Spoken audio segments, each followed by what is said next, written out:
This is definitely advice that I would give to any composer: is be very careful who you work with, because the performer is the public face of your work, and it's all the audience hears. It's very, very, very important. And there's a kind of sense in which, because composers like to get performances, they like their music to be played, and there's obvious reasons for that. But a bad performance can do so much damage. And especially if there's only one recording, especially if there's only one performance. That's all anybody knows about that piece. And that recording can exist for decades. Who knows how long?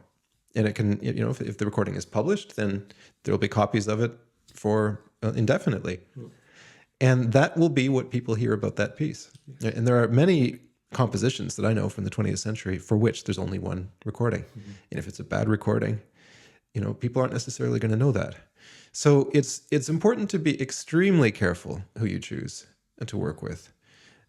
And I think that the era in which it was possible to be maybe a little bit more casual about that, because there was maybe always the promise of a future performance, or because not everything was necessarily recorded, I think that's over. Absolutely. Yes. And the fact that we have such permanent presence of recordings or performances of bad recording, as you say, I would say maybe even more than bad, because they can be correct somehow, but they are useless because they do not share the necessity of that recording, or the necessity of the existence of that piece in that moment, in that society. And that is what is often missing in the interpretations. And this is, I think, the reason why a lot of people do not care anymore about modern art in general, not only modern music. Because maybe one time they listen to something and they say, it's boring. And the problem is that they are right, because it is boring. Maybe not because the composition is bad, but because the way it is played does not represent the voice or the need of some people. Mm-hmm. It's completely disconnected. So the work of the performer, when not of the composer too, but it's completely disconnected from the voice of the community. What I mean is, we'll just make an example. Furtwängler, each note of Furtwängler, regardless of the fact that you like his interpretation or not, but in any case, it is clear that all persons listen to him in his time could recognize themselves. So could see that Furtwängler was representing a dream, an idealistic dream, of what they wanted to be as a society. And if you are not able to reconstruct this as a performer, then you are killing the piece. And as you say, everybody, or almost everybody, who will listen to that piece will say, but does not concern me, with reasons.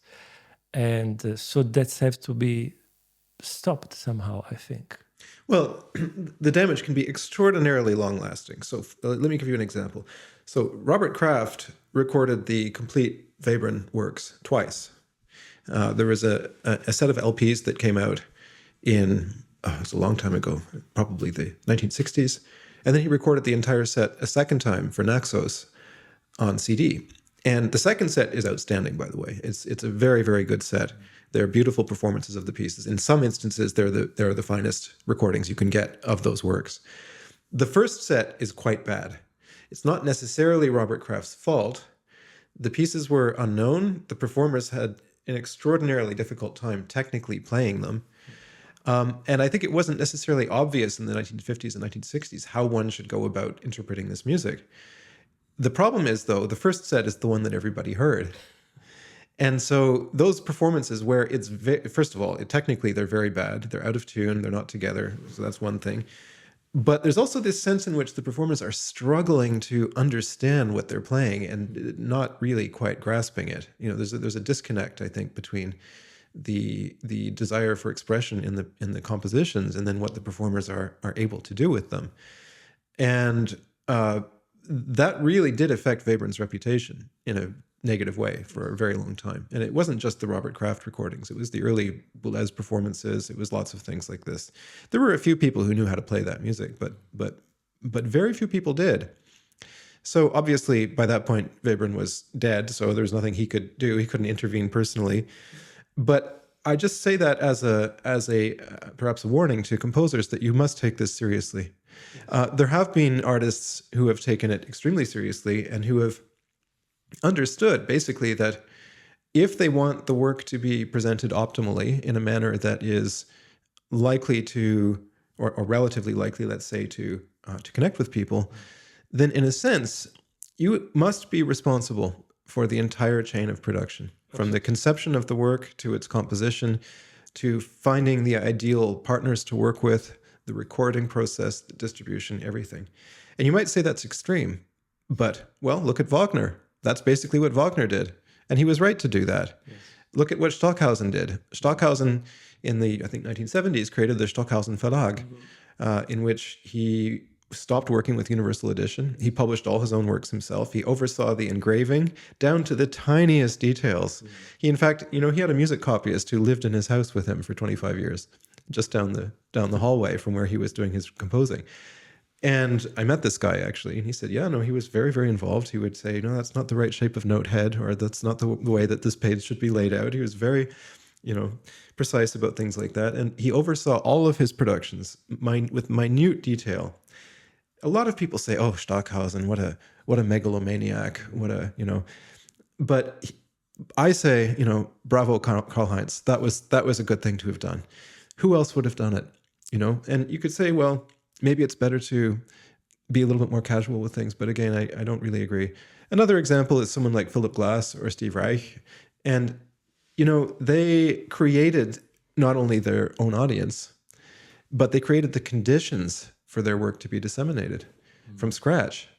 And you can say, whatever. There's lots of people who say that Philip Glass is more of a commercial composer, or that the work isn't necessarily always of the highest standard. But you have to admire that.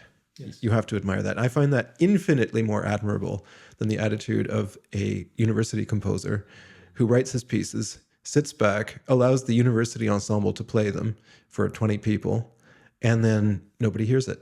Yes. That's not admirable. Yes.